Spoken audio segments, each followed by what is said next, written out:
ಹೆಣ್ಣು ಮಕ್ಳಿರಂತಹ ರೂಮ್ ಅಲ್ಲಿ ಕಿಟಕಿನೇ ಇರಬಾರ್ದು. ಯಾಕಂದ್ರೆ ಕಿಟಕಿ ಇದ್ರೆ ಹೆಣ್ಣು ಮಕ್ಕಳು ಆಚೆ ಪ್ರಪಂಚನ ನೋಡ್ತಾರೆ. ಅಫ್ಘಾನಿಸ್ತಾನ್ ಅಲ್ಲಿ ಹೆಣ್ಣು ಮಕ್ಳ ಮೇಲೆ ಏನಿರಂತಹ 5 ರೂಲ್ಸ್ ಬಗ್ಗೆ ನೀವೇನಾದ್ರೂ ಕೇಳಿಸ್ಕೊಂಡ್ರೆ ನಮ್ಮ ದೇಶದಲ್ಲಿ ಹುಟ್ಟಿರೋದಕ್ಕೆ ನೀವು ನಿಜವಾಗ್ಲೂ ಹೆಮ್ಮೆ ಪಡ್ತೀರಾ. ಹೆಣ್ಣು ಮಕ್ಕಳು ಆಚೆ ಹೋಗ್ತಿದ್ರೆ ಬುರ್ಕಾ ಹಾಕೊಂಡೇ ಹೋಗ್ಬೇಕು, ಜೊತೆಲಿ ಅವ್ರ ಮನೆ ಗಂಡಸರು ಯಾರಾದ್ರೂ ಇರ್ಲೇಬೇಕು, ಇಲ್ಲ ಅಂದ್ರೆ ಅವ್ರಿಗೆ ಕಠಿಣ ಶಿಕ್ಷೆ ಆಗುತ್ತೆ. 7ನೇ ತರಗತಿ ಮೇಲೆ ಹೆಣ್ಣು ಮಕ್ಕಳಿಗೆ ವಿದ್ಯಾಭ್ಯಾಸದ ಸೌಲಭ್ಯನೇ ಇಲ್ಲ.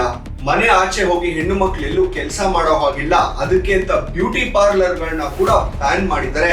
ಯಾಕೆಂದ್ರೆ ಬ್ಯೂಟಿ ಪಾರ್ಲರ್ ಗಳು ಸ್ಟಾರ್ಟ್ ಮಾಡಿದ್ರೆ ಹೆಣ್ಣು ಮಕ್ಕಳಿಗೆ ಕೆಲಸ ಸಿಕ್ಬಿಡುತ್ತೆ ಅಂತ. ಹೆಣ್ಣು ಮಕ್ಕಳಿಗೆ ರಾಜಕೀಯ ಪ್ರವೇಶ ಇಲ್ಲ. ಯಾಕೆ ಅಂದ್ರೆ ಒಂದು ಹೆಣ್ಣು ಕೊಟ್ಟಂತಹ ರೂಲ್ಸ್ ಅಂಡ್ ರೆಗ್ಯುಲೇಷನ್ಸ್ ನ ಗಂಡಸರಾಗಿ ನಾವು ಫಾಲೋ ಮಾಡೋದು ಅವಮಾನ ಅನ್ನಂತಹ ಒಂದು ಚೀಪ್ ಮೈಂಡ್ ಸೆಟ್ ಇಂದ. ಹೆಣ್ಣು ಮಕ್ಕಳಿರಂತಹ ರೂಮ್ ಅಲ್ಲಿ ಕಿಟಕಿನೇ ಇರಬಾರ್ದು. ಯಾಕಂದ್ರೆ ಕಿಟಕಿ ಇದ್ರೆ ಹೆಣ್ಣು ಮಕ್ಕಳು ಆಚೆ ಪ್ರಪಂಚನ ನೋಡ್ತಾರೆ ಅನ್ನೋ ಒಂದು ಚೀಪ್ ಮೆಂಟಾಲಿಟಿ ಈ ಅಫ್ಘಾನಿಸ್ತಾನ್ ಗವರ್ಮೆಂಟ್. ಇನ್ನೊಂದಷ್ಟು ವಿಡಿಯೋಸ್ ಆಗಿ ದಿ ಇನ್ಫೋ ಮಾನ್ಸ್ಟರ್ ನ ಫಾಲೋ ಮಾಡೋದು ಮರಿಬೇಡಿ.